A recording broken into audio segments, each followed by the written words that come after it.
Imagine doubling your savings with one simple move. What would you do with all that extra cash every month? I made that exact move 3 years ago. How? Well, in this video, I'm going to explain what exactly that move is, how you can do it too, with a little help and data from my story as well. Let's get into it. First, what is geoarbitrage? Technically, it's the leverage difference between your earnings and your cost of living, but that makes it sound way fancier than it really is. Essentially, it's the art of making your money go further by earning a strong currency and spending a weaker one. And where did this come from? Geoarbitrage was really popularized by Tim Ferriss in his book, The 4-Hour Workweek, in the early 2000s. But since 2020, digital nomads, remote workers, expats have kind of co-opted the term to improve their lifestyle while also reducing their expenses. But geoarbitrage doesn't necessarily require international travel. Granted, that's how you can save the most money, but you can still travel or move intranationally within your own country and save boatloads. For example, if you are US based, during the pandemic, we saw a lot of people move from high cost of living and high tax states.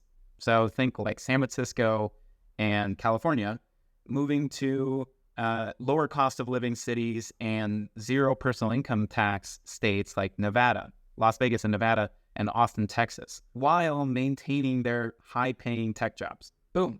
Same amount of money coming in, way less money going out.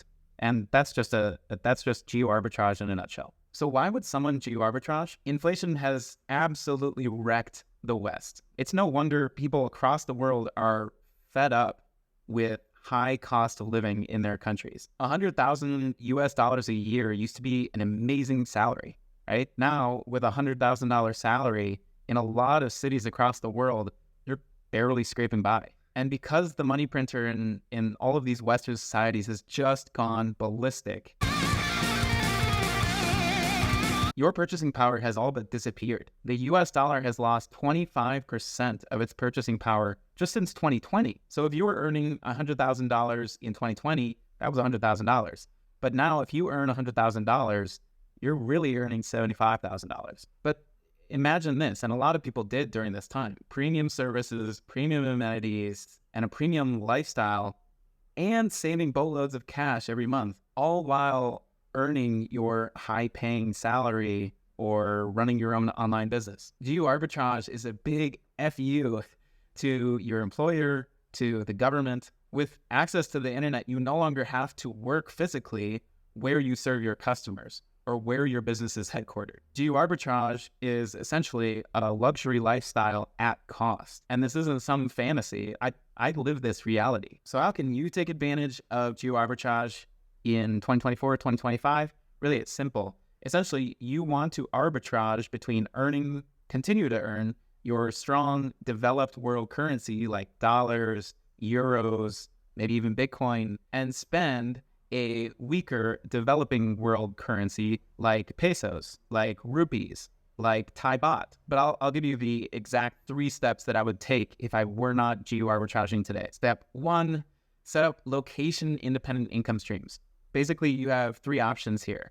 Get a remote job where you can travel internationally, get remote passive income streams like investments, like real estate, or run a location independent business that serves customers around the world that you don't need to be physically with in order to administer that business. Ideally, you would run your own business and maximize your freedom. But this is the second more important piece of those 3 options. You must continue earning your first world stronger currency. It's really difficult to leverage arbitrage if you're earning a local salary, say in Argentina, or if you move to Las Vegas from San Francisco and now earn a lower cost of living adjusted salary. Step 2, research your destinations. The world is your oyster, and you won't find the perfect fit for you, maybe ever, but you won't find it right away. Optimize on factors and conditions like weather, cost of living, travel access, community, language, culture. There are so many different things that you could measure, but here are my picks and recommendations. For Tier A, meaning the biggest opportunity for geoarbitrage will be Southeast Asia. Indonesia, Thailand, Vietnam. Tier B would be Central America and South America, where it's a little bit more costly, but still compared to the West, significantly less expensive. And then Tier C would be Southern Europe, the Balkans, Eastern Europe. If you're a bit of a homebody in Europe or North America, that's going to be more familiar to you, and you can get along with English, but it's not as affordable as those other two options. Then experiment. Expense reduction is not the only reason you should travel purposefully. You might test and experiment with a whole lot of different places, and who knows, you might find you're happier, healthier, freer, wealthier, more successful in those regions than you were at home in your home country. All right, step 3, leave your high-cost country finally. You just got to sort out the essentials, really. If you're renting, either break your lease or wait till that lease ends. If you're in a high-tax personal income tax state like California, like New York, I would recommend moving your tax residence to a more friendly state like Texas, like Washington, like Wyoming, New Hampshire, South Dakota, Florida. There are a lot of options. And then finally, just forward your mail to that new residence or to someone who can safeguard that mail while you're gone.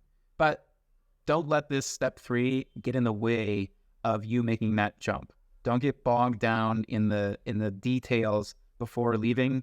It's not that big of a deal. All right, so my experience geoarbitraging. So in 2021, I quit my job and 3 days later started my own marketing firm. At the time, I was serving people all over the country and eventually all over the world. So I realized 5 months later that, I don't need to be stuck in the United States.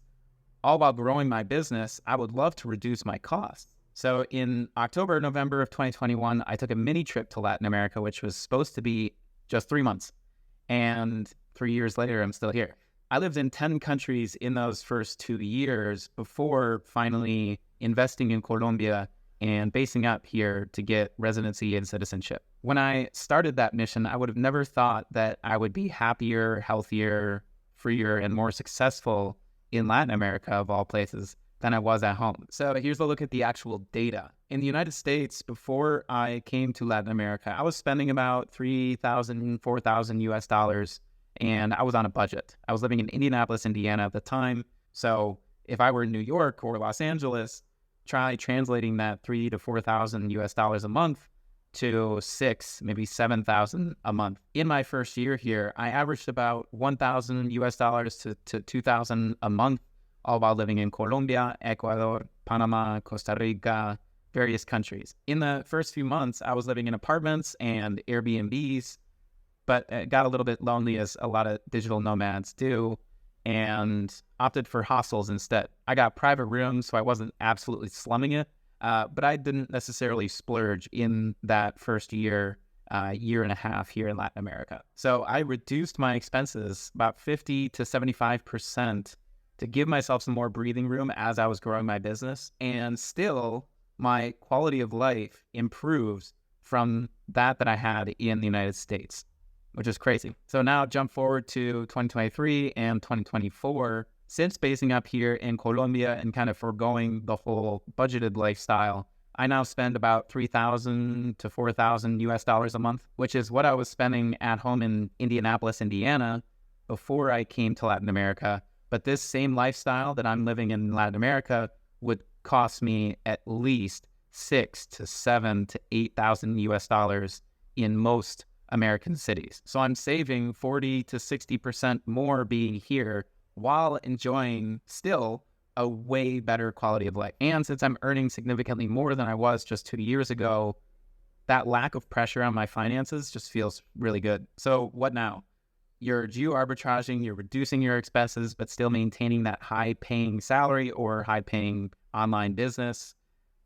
I'll say something that a lot of people don't agree with, and this is a temporary strategy. I think it's easy to get complacent and think, since I'm reducing my expenses every month, I can either maintain or even reduce my income. But your goal should still be to earn enough not to worry about costs, not to worry about a budget. You cannot save your way to financial freedom or generational wealth. So like I said, geoarbitrage is more of a temporary fix while you optimize your finances and give yourself a little breathing room in order to skyrocket your income or from a remote job or grow your online business. So if I were you, I would take this time to travel purposefully, test and experiment a whole bunch of different places, languages, cultures, climates, and find which makes you happiest, the freest, the wealthiest, the healthiest. If you're interested in more of my story about why I left the United States about 3 years ago now, I did a video right here about 10 reasons why I did such a thing. Otherwise, I will see you in another Freedom Files video very soon.